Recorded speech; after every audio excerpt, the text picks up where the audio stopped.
Feliz y bendecido día, aprendiendo un curso de milagros. El secreto de la verdadera oración es olvidarte de las cosas que crees necesitar. Pedir algo específico es igual que ver el pecado primero y luego perdonarlo. Del mismo modo, al orar pasas por alto tus necesidades específicas, tal como las ves, y las dejas en manos de Dios. Ahí se convierten en los regalos que le haces, pues le dicen que no antepondrás otros dioses a Él, ni que quieres otro amor que el suyo. Este libro es un comienzo, no un final.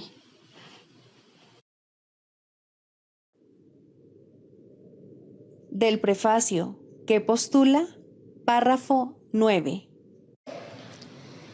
La percepción es una función del cuerpo y por lo tanto supone una limitación de la conciencia.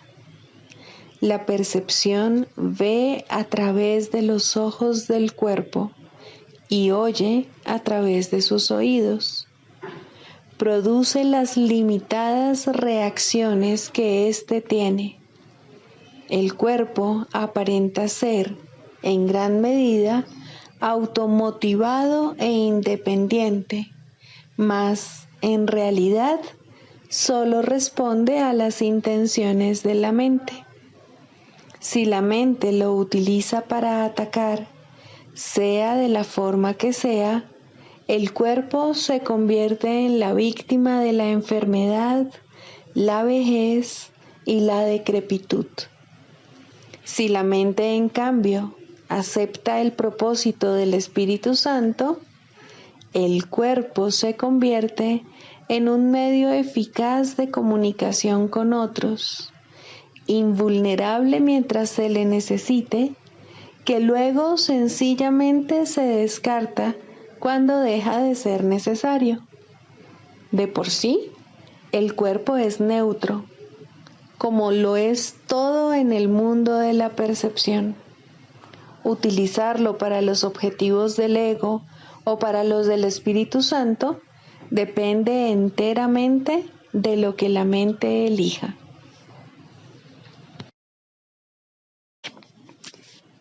Introducción. Este es un curso de milagros. Es un curso obligatorio. Solo el momento en que decides tomarlo es voluntario. Tener libre albedrío no quiere decir que tú mismo puedas establecer el plan de estudios. Significa únicamente que puedes elegir lo que quieres aprender en cualquier momento dado. Este curso no pretende enseñar el significado del amor, pues eso está más allá de lo que se puede enseñar.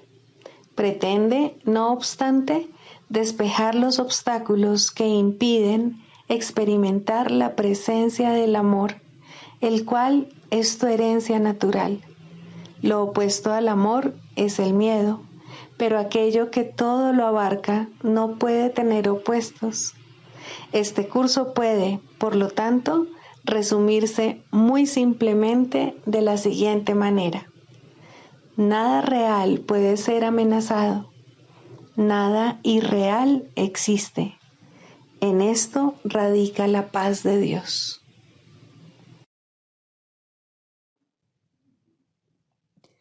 Capítulo 1. El significado de los milagros.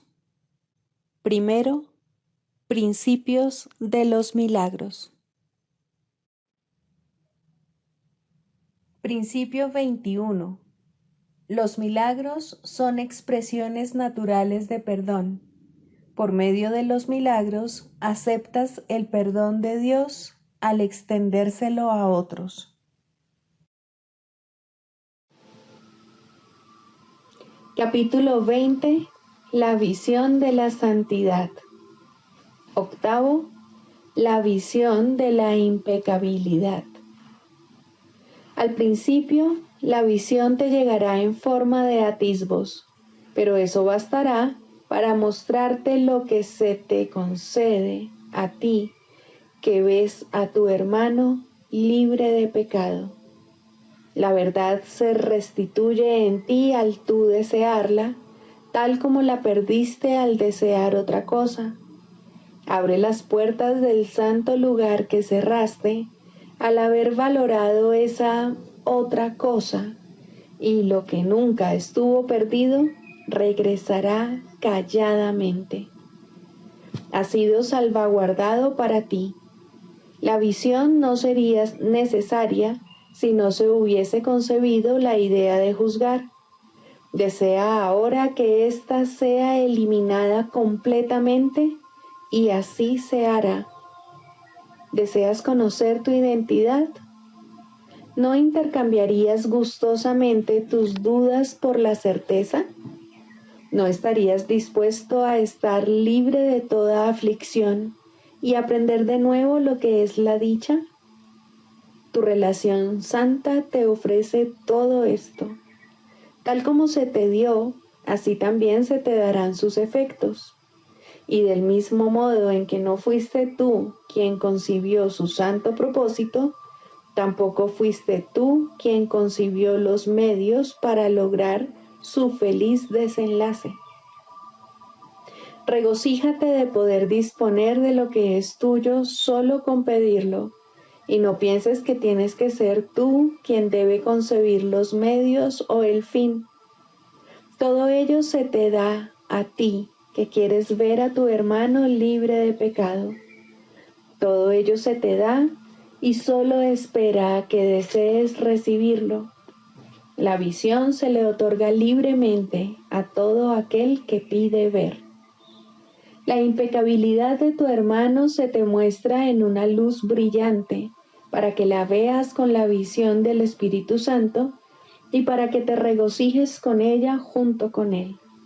Pues la paz vendrá a todos aquellos que la pidan de todo corazón y sean sinceros en cuanto al propósito que comparten con el Espíritu Santo y de un mismo sentir con él con respecto a lo que es la salvación.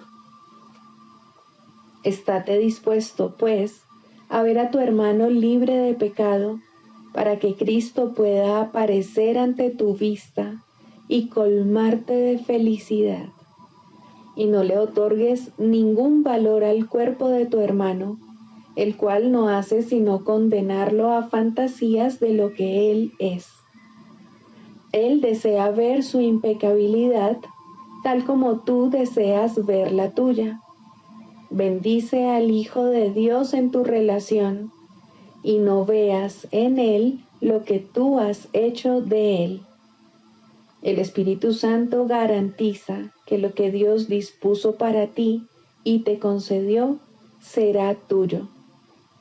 Este es tu propósito ahora, y la visión que hace que sea posible solo espera a que la recibas. Ya dispones de la visión que te permite no ver el cuerpo, y al contemplar a tu hermano, verás en él un altar a tu Padre, tan santo como el cielo, refulgiendo con radiante pureza y con el destello de las deslumbrantes azucenas que allí depositaste. ¿Qué otra cosa podría tener más valor para ti? ¿Por qué piensas que el cuerpo es un mejor hogar, un albergue más seguro para el Hijo de Dios? ¿Por qué preferirías ver el cuerpo en vez de la verdad? ¿Cómo es posible que esa máquina de destrucción sea lo que prefieres y lo que eliges para reemplazar el santo hogar que te ofrece el Espíritu Santo y donde Él morará contigo?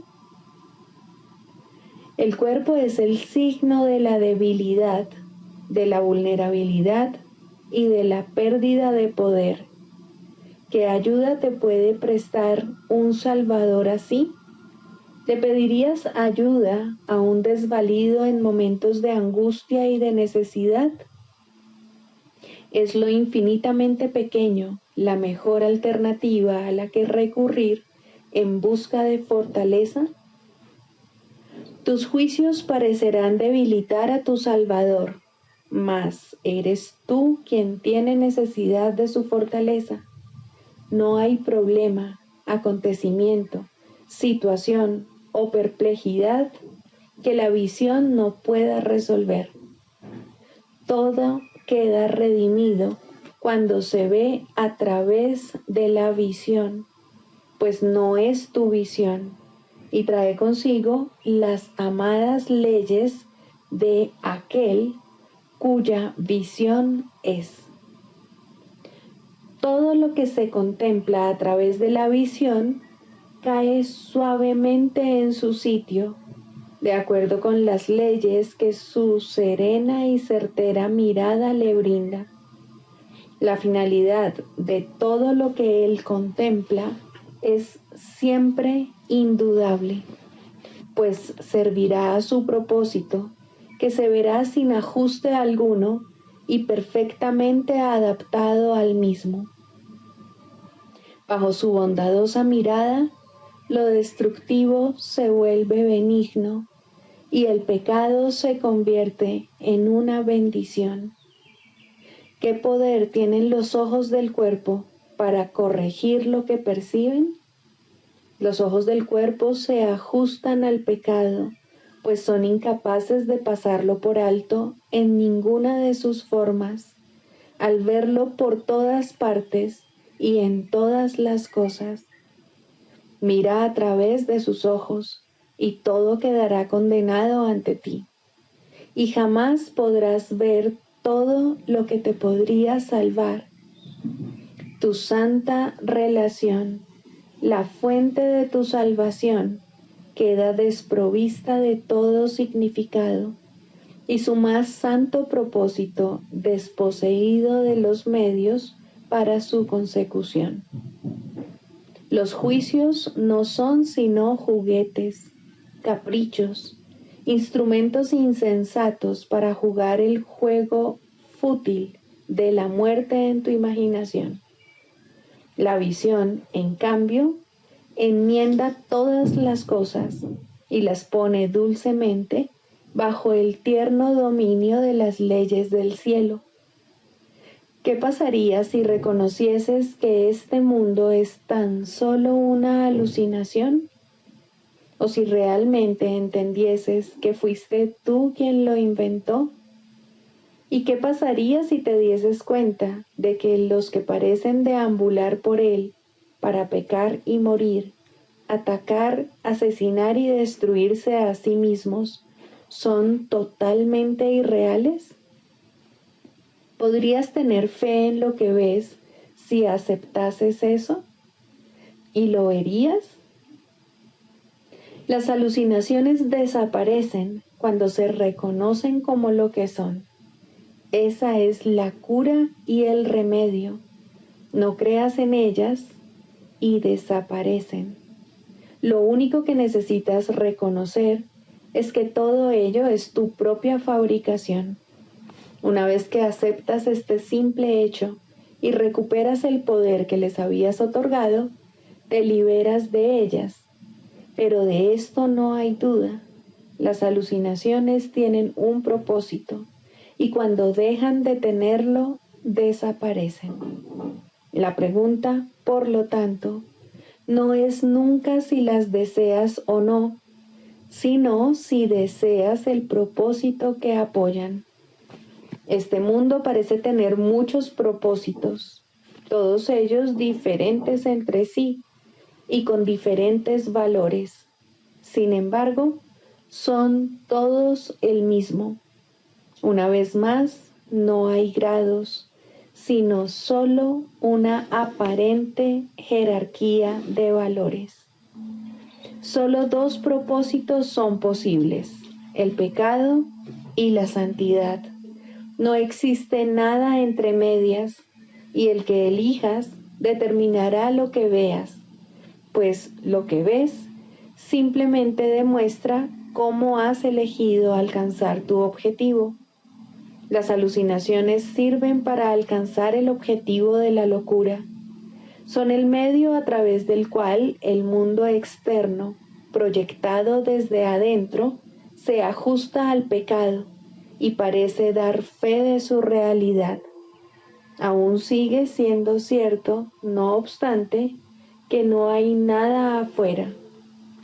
Sin embargo, es sobre esta nada donde se lanzan todas las proyecciones, pues es la proyección la que le confiere a la nada todo el significado que parece tener. Lo que carece de significado no puede ser percibido, y el significado siempre busca dentro de sí para encontrar significado y luego mira hacia afuera. Todo el significado que tú le confieres al mundo externo tiene que reflejar, por lo tanto, lo que viste dentro de ti, o mejor dicho, si es que realmente viste o simplemente emitiste un juicio en contra de lo que viste. La visión es el medio a través del cual el Espíritu Santo transforma tus pesadillas en sueños felices y reemplaza tus dementes alucinaciones que te muestran las terribles consecuencias de pecados imaginarios por plácidos y reconfortantes paisajes. Estos plácidos paisajes y sonidos se ven con agrado y se oyen con alegría. Son sus sustitutos para todos los aterradores panoramas y pavorosos sonidos que el propósito del ego le trajo a tu horrorizada conciencia. Ellos te alejan del pecado y te recuerdan que no es la realidad lo que te asusta y que los errores que cometiste se pueden corregir. Cuando hayas contemplado lo que parecía infundir terror y lo hayas visto transformarse en paisajes de paz y hermosura, cuando hayas presenciado escenas de violencia y de muerte y las hayas visto convertirse en serenos panoramas de jardines bajo cielos despejados, con aguas diáfanas, portadoras de vida, que corren felizmente por ellos en arroyuelos danzantes que nunca se secan. ¿Qué necesidad habrá de persuadirte para que aceptes el don de la visión? Y una vez que la visión se haya alcanzado, ¿quién podría rehusar lo que necesariamente ha de venir después? Piensa solo en esto por un instante. Puedes contemplar la santidad que Dios le dio a su Hijo, y nunca jamás tendrás que pensar que hay algo más que puedas ver.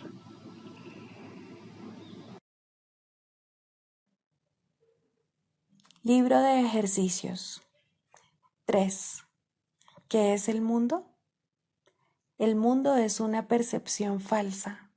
Nació de un error y no ha abandonado su fuente. Persistirá mientras se siga abrigando el pensamiento que le dio vida.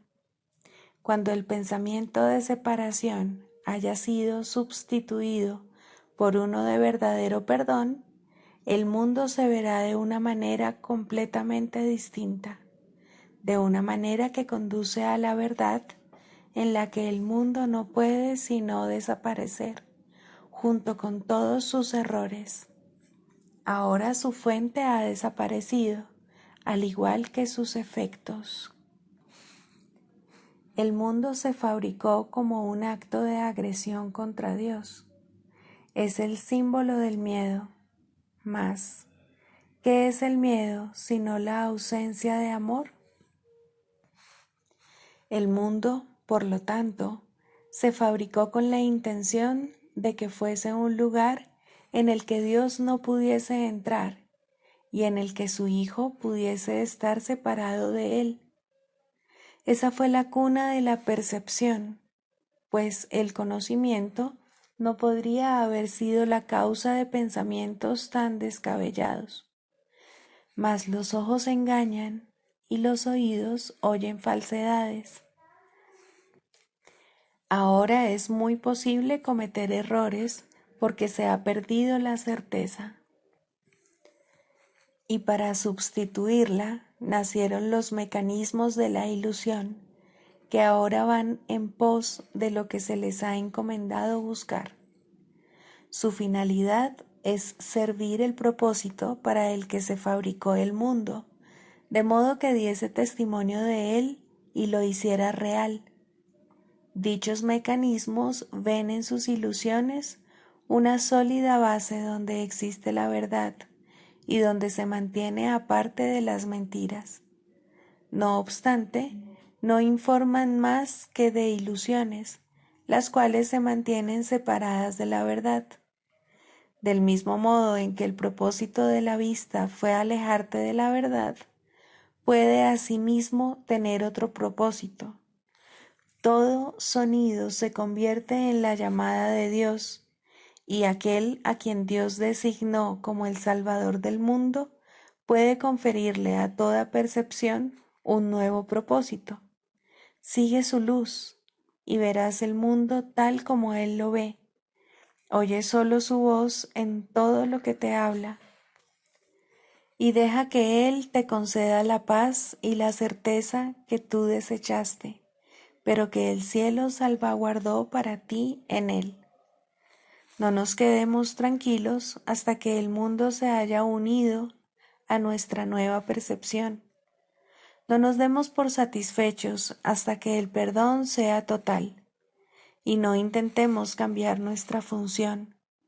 Tenemos que salvar al mundo, pues nosotros que lo fabricamos tenemos que contemplarlo a través de los ojos de Cristo, de modo que aquello que se concibió para que muriese pueda ser restituido a la vida eterna.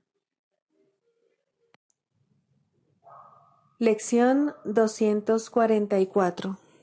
No estoy en peligro en ningún lugar del mundo. Tu hijo está a salvo donde quiera que se encuentre, porque tú estás allí con él. Solo con que invoque tu nombre, recordará su seguridad y tu amor, pues estos son uno. ¿Cómo puede temer, dudar o no darse cuenta de que es imposible que pueda sufrir, estar en peligro o ser infeliz cuando Él te pertenece a ti? Es bienaventurado y amoroso y está por siempre a salvo en tu paternal abrazo. Y ahí es en verdad donde nos encontramos. No hay tormenta que pueda venir a azotar el santuario de nuestro hogar. En Dios estamos a salvo, pues, ¿qué podría suponer una amenaza para Dios o venir a asustar a lo que por siempre ha de ser parte de Él?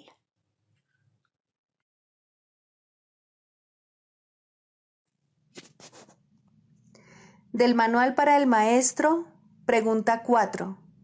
¿Cuáles son las características de los maestros de Dios? 1. Confianza. He aquí la base sobre la que descansa su capacidad para llevar a cabo su función. La percepción es el resultado de lo que se ha aprendido. De hecho, la percepción es lo que se ha aprendido, ya que causa y efecto nunca se encuentran separados. Los maestros de Dios tienen confianza en el mundo, porque han aprendido que no está regido por las leyes que el mundo inventó. Está regido por un poder que se encuentra en ellos, pero que no es de ellos. Este poder es el que mantiene todas las cosas a salvo. Mediante este poder, los maestros de Dios contemplan un mundo perdonado. Una vez que hemos experimentado ese poder, es imposible volver a confiar en nuestra insignificante fuerza propia.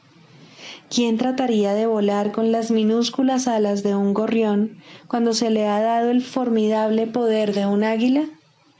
¿Y quién pondría su fe en las miserables ofrendas del ego cuando los dones de Dios se encuentran desplegados ante él?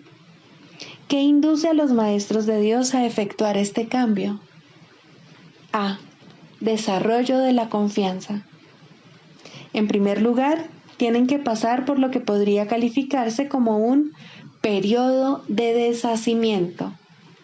Ello no tiene por qué ser doloroso, aunque normalmente lo es. Durante este periodo parece como si nos estuviesen quitando las cosas y raramente se comprende, en un principio, que estamos simplemente reconociendo su falta de valor. ¿De qué otro modo se iba a poder percibir lo que no tiene valor, a no ser que el perceptor estuviese en una posición desde la que no puede sino ver las cosas de otra manera? Aún no ha llegado al punto en el que puede efectuar el cambio interno totalmente. Por ello, el plan a veces requiere que se efectúen cambios en lo que parecen ser las circunstancias externas. Estos cambios son siempre beneficiosos. Una vez que el Maestro de Dios ha aprendido esto, pasa a la segunda fase. Ahora el Maestro de Dios tiene que pasar por un periodo de selección. Este periodo es siempre bastante difícil, pues al haber aprendido que los cambios que se producen en su vida son siempre beneficiosos, tiene entonces que tomar todas sus decisiones sobre la base de si contribuyen a que el beneficio sea mayor o menor. Descubrirá que muchas cosas, si no la mayoría de las que antes valoraba, tan solo obstruyen su capacidad para transferir lo que ha aprendido a las nuevas situaciones que se le presentan. Puesto que ha valorado lo que en verdad no vale nada, no generalizará la lección por temor a lo que cree que puede perder o deba sacrificar. Se necesita haber aprendido mucho para poder llegar a entender que todas las cosas, acontecimientos, encuentros y circunstancias son provechosos. Solo en la medida en que son provechosos, deberá concedérseles algún grado de realidad en este mundo de ilusiones. La palabra valor no puede aplicarse a nada más. La tercera fase por la que el Maestro de Dios tiene que pasar podría llamarse periodo de renuncia. Si se interpreta esto como una renuncia a lo que es deseable, se generará un enorme conflicto. Son pocos los maestros de Dios que se escapan completamente de esta zozobra. No tiene ningún sentido, no obstante, separar lo que tiene valor de lo que no lo tiene, a menos que se dé el paso que sigue naturalmente. Por lo tanto, el periodo de transición tiene que ser un periodo en el que el Maestro de Dios se siente obligado a sacrificar sus propios intereses en aras de la verdad. Todavía no se ha dado cuenta de cuán absolutamente imposible sería una exigencia así. Esto solo lo puede aprender a medida que renuncia realmente a lo que no tiene valor. Mediante esa renuncia, aprende que donde esperaba aflicción, encuentra en su lugar una feliz despreocupación. Donde pensaba que se le pedía algo, se encuentra agraciado con un regalo. Ahora llega un periodo de asentamiento. Es este un periodo de reposo en el que el Maestro de Dios descansa razonablemente en paz por un tiempo. Ahora consolida su aprendizaje. Ahora comienza a ver el valor de transferir lo que ha aprendido de unas situaciones a otras. El potencial de lo que ha aprendido es literalmente asombroso, y el Maestro de Dios ha llegado a un punto en su progreso desde el que puede ver que en dicho aprendizaje radica su escape. Renuncia a lo que no quieres y quédate con lo que sí quieres. Qué simple es lo obvio y qué fácil. El Maestro de Dios necesita este periodo de respiro. Todavía no ha llegado tan lejos como cree, mas cuando está listo para seguir adelante, marcharán a su lado compañeros poderosos. Ahora descansa por un rato y los convoca antes de proseguir. A partir de ahí, ya no seguirá adelante solo. La siguiente fase es ciertamente un periodo de inestabilidad. El maestro de Dios debe entender ahora que en realidad no sabía distinguir entre lo que tiene valor y lo que no lo tiene. Lo único que ha aprendido hasta ahora es que no desea lo que no tiene valor y que sí desea lo que tiene. Su propio proceso de selección, no obstante, no le sirvió para enseñarle la diferencia. La idea de sacrificio, tan fundamental en su sistema de pensamiento, imposibilitó el que pudiese discernir. Pensó que había aprendido a estar dispuesto, pero ahora se da cuenta de que no sabe para qué sirve estar dispuesto. Ahora tiene que alcanzar un estado que puede permanecer fuera de su alcance por mucho, mucho tiempo.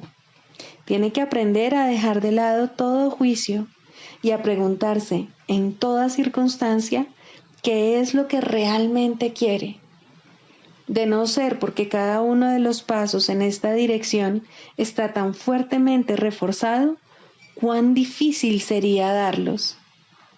Finalmente llega un período de logros.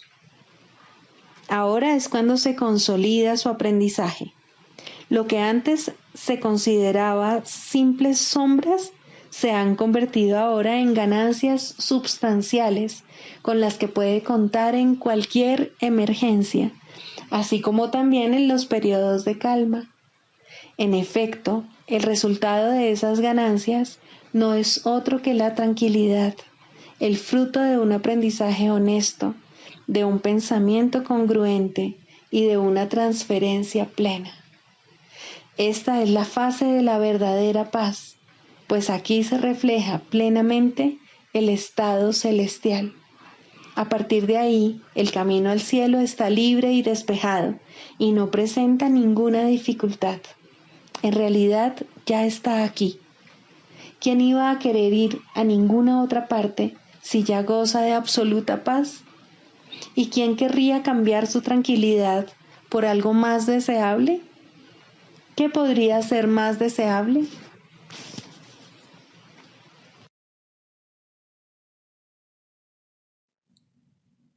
Manual para el maestro. Pregunta 1. ¿Quiénes son los maestros de Dios? Un maestro de Dios es todo aquel que decide serlo. Sus atributos consisten únicamente en esto. De alguna manera y en algún lugar, ha elegido deliberadamente no ver sus propios intereses como algo aparte de los intereses de los demás.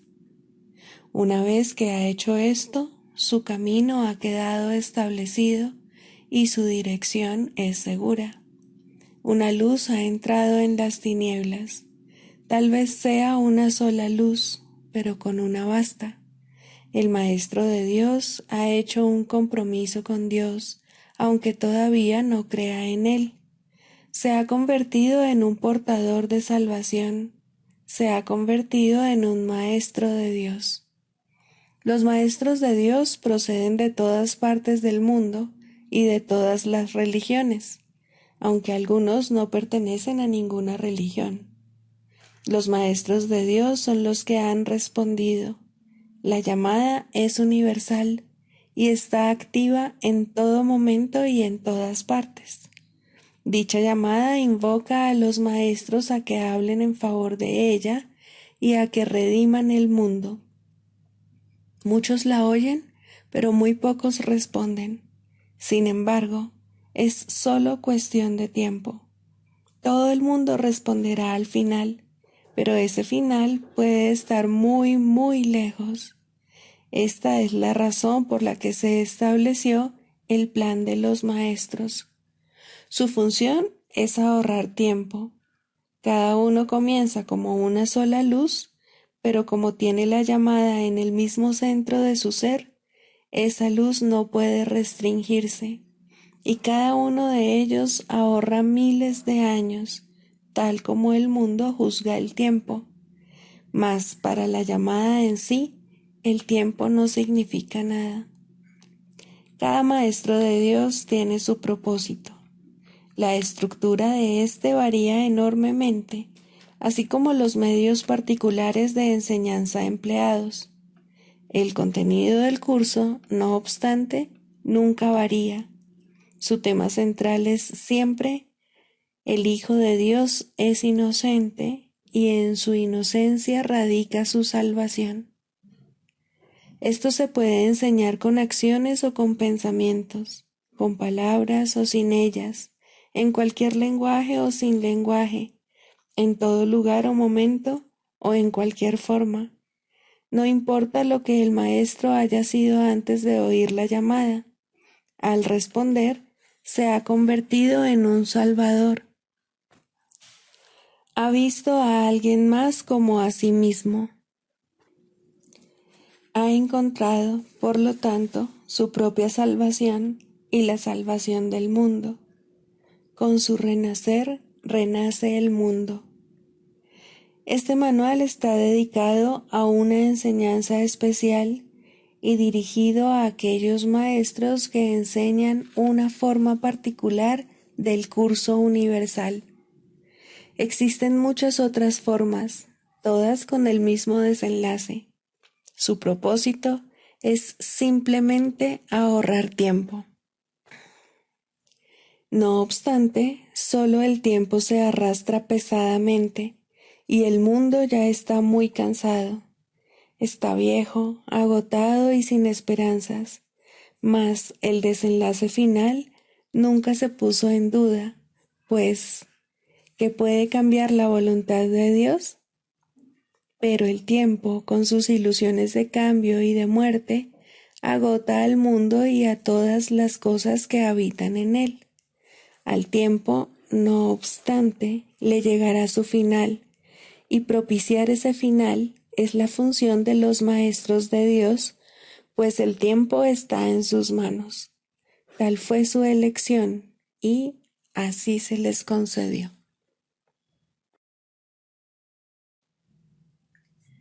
Manual para el maestro. Clarificación de términos. 4. La percepción verdadera, el conocimiento. El mundo que ves no es más que la ilusión de un mundo. Dios no lo creó, pues lo que Él crea tiene que ser tan eterno como Él. En el mundo que ves, no obstante, no hay nada que haya de perdurar para siempre. Algunas cosas durarán en el tiempo algo más que otras, pero llegará el momento en el que a todo lo visible le llegue su fin. Los ojos del cuerpo no son, por lo tanto, el medio a través del cual se puede ver el mundo real, pues las ilusiones que contemplan solo pueden conducir a más ilusiones de la realidad. Y eso es lo que hacen, pues todo lo que los ojos del cuerpo ven no solo no ha de durar, sino que además se presta a que se tengan pensamientos de pecado y culpabilidad. Todo lo que Dios creó, por otra parte, está por siempre libre de pecado y por ende, por siempre libre de culpabilidad. El conocimiento no es el remedio para la percepción falsa, puesto que al proceder de distintos niveles jamás pueden encontrarse. La única corrección posible para la percepción falsa es la percepción verdadera. Esta no perdurará, pero mientras dure, su propósito será sanar. La percepción verdadera es un remedio que se conoce por muchos nombres. El perdón, la salvación, la expiación y la percepción verdadera son todos una misma cosa. Son el comienzo de un proceso cuyo fin es conducir a la unicidad que los trasciende a todos. La percepción verdadera es el medio por el que se salva al mundo de las garras del pecado, pues el pecado no existe. Y esto es lo que la percepción verdadera ve. El mundo se yergue como un sólido muro ante la faz de Cristo, pero la percepción verdadera lo ve solo como un frágil velo, tan fácil de descorrer que no podría durar más de un instante. Por fin se ve el mundo tal como es, y ahora no puede sino desaparecer, pues en su lugar ha quedado un espacio vacío que ha sido despejado y preparado. Donde antes se percibía destrucción, aparece ahora la faz de Cristo, y en ese instante el mundo queda olvidado y el tiempo acaba para siempre al disolverse el mundo en la nada de donde provino. Un mundo perdonado no puede durar mucho. Era la morada de los cuerpos, pero el perdón mira más allá de ellos. En eso radica su santidad. Así es como sana. El mundo de los cuerpos es el mundo del pecado, pues sólo si el cuerpo existiese sería posible el pecado. El pecado acarrea culpabilidad tan irremediablemente como el perdón acaba con ella. Y una vez que ha desaparecido todo rastro de culpabilidad, ¿qué queda que pueda seguir manteniendo al mundo separado y fijo en su lugar? Pues la idea de lugar habrá desaparecido también junto con el tiempo. El cuerpo es lo único que hace que el mundo parezca real, pues, al ser algo separado, no puede permanecer donde la separación es imposible. El perdón prueba que es imposible porque no lo ve, y lo que entonces pasas por alto deja de ser comprensible para ti, tal como una vez estabas seguro de su presencia. Este es el cambio que brinda la percepción verdadera. Lo que antes se había proyectado afuera, ahora se ve adentro, y ahí el perdón deja que desaparezca. Ahí se establece el altar al Hijo, y ahí se recuerda a su Padre. Ahí se llevan todas las ilusiones ante la verdad y se depositan ante el altar. Lo que se ve como que está afuera no puede sino estar más allá del alcance del perdón, pues parece ser por siempre pecaminoso. ¿Qué esperanza puede haber mientras se siga viendo el pecado como algo externo? ¿Qué remedio puede haber para la culpabilidad? Mas, al ver a la culpabilidad y al perdón dentro de tu mente, estos se encuentran juntos por un instante, uno al lado del otro, ante un solo altar. Ahí, por fin, la enfermedad y su único remedio se unen en un destello de luz curativa. Dios ha venido a proclamar lo que es suyo. El perdón se ha consumado. Y ahora el conocimiento de Dios, inmutable, absoluto, puro y completamente comprensible, entra en su reino. Ya no hay percepción, ni falsa ni verdadera. Ya no hay perdón, pues su tarea ha finalizado. Ya no hay cuerpos, pues han desaparecido ante la deslumbrante luz del altar del Hijo de Dios. Dios sabe que ese altar es el suyo, así como el de su Hijo. Y ahí se unen, pues ahí el resplandor de la faz de Cristo ha hecho desaparecer el último instante del tiempo, y ahora la última percepción del mundo no tiene propósito ni causa, pues ahí donde el recuerdo de Dios ha llegado finalmente, no hay jornada, ni creencia en el pecado, ni paredes, ni cuerpos. Y la sombría atracción de la culpabilidad y de la muerte se extingue para siempre. Oh hermanos míos, si tan solo supierais cuánta paz os envolverá y os mantendrá a salvo, puros y amados en la mente de Dios, no haríais más que apresuraros a encontraros con Él en su altar. Santificados sean vuestros nombres y el suyo, pues se unen ahí, en ese santo lugar. Ahí Él se inclina para elevaros hasta Él, liberándoos de las ilusiones para llevaros a la santidad, liberándoos del mundo para conduciros a la eternidad, liberándoos de todo temor y devolviéndoos al amor. El proceso de la psicoterapia. Sexto, la definición de la curación. El proceso de la psicoterapia se puede definir, entonces, simplemente como perdón, pues ninguna curación puede ser otra cosa.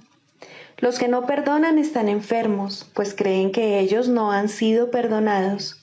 El aferrarse a la culpa, ceñirla estrechamente y ofrecerle refugio, protegerla amorosamente y estar alerta para defenderla, no es otra cosa que una implacable negativa a perdonar.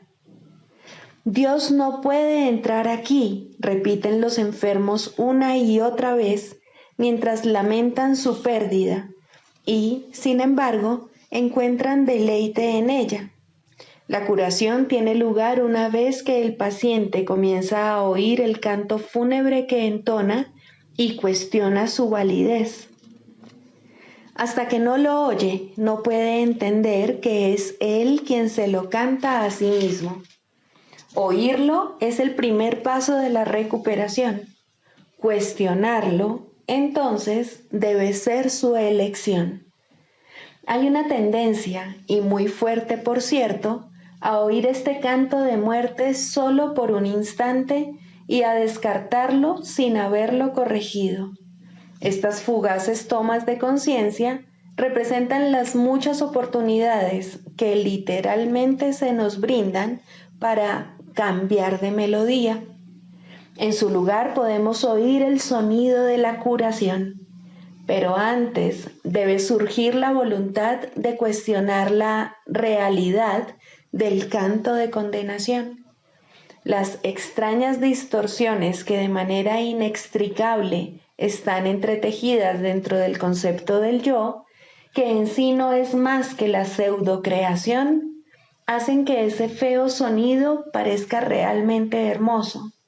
Mas, en lugar de esos estrepitosos y desagradables chillidos, podría oírse el ritmo del universo, el cántico del ángel heraldo y otros más. El oído traduce, no oye. El ojo reproduce, no ve. La tarea de ambos es hacer agradable aquello que se invoca, por muy desagradable que pueda ser. Responden a las decisiones de la mente, reproduciendo sus deseos y traduciéndolos a formas aceptables y placenteras. A veces, el pensamiento que hay tras la forma se deja entrever, pero solo por un momento, y la mente se asusta y comienza a dudar de su cordura, mas no permite que sus esclavos cambien las formas que contemplan ni los sonidos que oyen. Estos constituyen sus remedios, sus protectores contra la demencia. Estos testimonios que los sentidos ofrecen tienen un solo propósito: justificar el ataque y de esta manera conservar la falta de perdón sin que se reconozca como tal. Cuando se la ve sin disfraz, resulta intolerable. Sin protección no podría perdurar. He aquí donde se atesora toda enfermedad, pero sin reconocer que es así. Pues cuando una falta de perdón no se reconoce, la forma que adopta la hace parecer algo distinto. Y ahora es ese algo distinto lo que parece aterrorizar. Pero no es el algo distinto lo que puede ser sanado. No está enfermo y no necesita remedio alguno. Concentrar tus esfuerzos curativos en ello es inútil. ¿Quién puede curar lo que no está enfermo y hacer que se recupere? La enfermedad adopta muchas formas y lo mismo hace la falta de perdón. Las formas que adopta una no hace sino reproducir las formas que adopta la otra, pues son la misma ilusión. Tan fielmente la una se traduce a la otra, que un estudio riguroso de la forma que adopta una enfermedad revela claramente la forma de falta de perdón que representa. No obstante, ver esto no produce una curación. Esta se logra mediante un solo reconocimiento, que únicamente el perdón cura una falta de perdón y que solo una falta de perdón puede ser el origen de cualquier clase de enfermedad. Darse cuenta de esto es la meta final de la psicoterapia. ¿Cómo se alcanza? El terapeuta ve en el paciente todo aquello que él no se ha perdonado a sí mismo y de esta manera se le da otra oportunidad de verlo, reevaluarlo y perdonarlo. Cuando esto ocurre, ve sus pecados desaparecer en un pasado que ya no está aquí. Hasta que no lo haga, no podrá sino pensar que el mal lo asedia aquí y ahora. El paciente es la pantalla sobre la que el terapeuta proyecta sus pecados y esto le permite poder deshacerse de ellos. Mas si conserva un pequeño aspecto del pecado que esté percibiendo, su liberación es parcial y no está asegurada. Nadie se cura solo. Este es el feliz canto que la salvación entona a todo aquel que oye su voz. Nunca serán suficientes las veces que esta afirmación deba ser recordada por todos aquellos que se consideran terapeutas. No hay otra manera de ver a sus pacientes salvo como los portadores del perdón, pues son ellos quienes vienen a demostrarles su impecabilidad ante ojos que aún creen que el pecado existe y que se puede ver. Mas la prueba de la impecabilidad, vista en el paciente y aceptada en el terapeuta, ofrece a la mente de ambos un convenio en el que se encuentran, se unen y se hacen uno. El canto de la oración. 3. La curación. Introducción. La oración tiene ayudantes y testigos que hacen más llevadero y seguro el empinado ascenso, aliviando el dolor causado por el miedo y ofreciendo consuelo y promesas de esperanza. Testigo del perdón y ayudante en la oración, dadora de la certeza de que finalmente alcanzarás la meta, eso es la curación.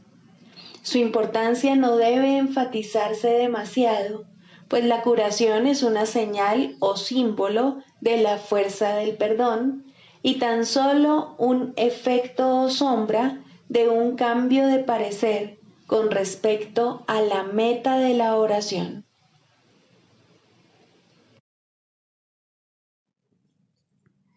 Sigamos a Jesús haciendo del perdón algo tan natural como respirar y algo tan vital como el aire. Amén.